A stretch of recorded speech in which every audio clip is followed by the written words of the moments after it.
আপনারা দেখছেন দৈনিক সন্ধান নিউজ। আর নয় অন্যায়, আর নয় বেকারত্ব।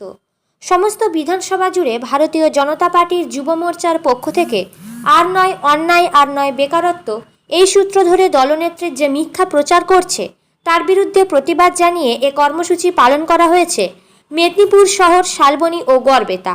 এখানেই শেষ নয়, আগামী দিনে মহিলা মোর্চার নেতৃত্বে আর নয় অসুরক্ষা এই নিয়ে প্রতিটি বিধানসভায় আন্দোলন করবে। শাসক দলের নেত্রীর গিয়ে চুরি তা সাধারণ মানুষের কাছে তুলে ধরবে, সাথে সাথে কেন্দ্রীয় সরকারের প্রকল্পগুলি ও সাধারণ মানুষকে জানাবে।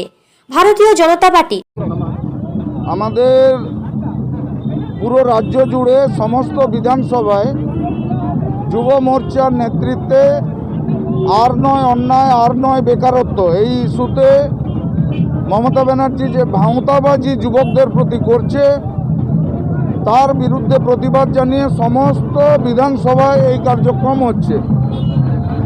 1 থেকে 5 তারিখ ছিল, আজকে তার শেষ দিন।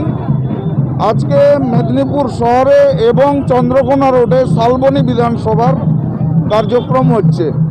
এটা শুধু শেষ নয়, আগামী 15 দিনের মধ্যে মহিলা মোর্চারা তাদের নেতৃত্বে আর নয় অসুরক্ষা এই নিয়ে প্রতি বিধানসভায় আমাদের বিক্ষোভ মিছিল মহিলারা করবেন।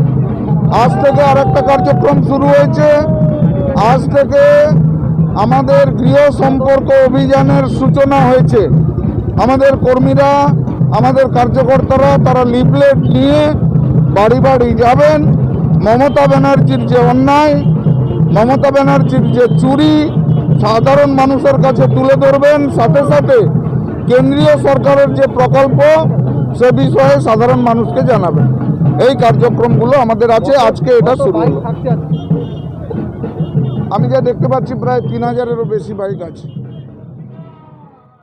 পশ্চিম মেদিনীপুর থেকে সায়ন্তিকা সাহু রিপোর্ট, দৈনিক সন্ধান নিউজ।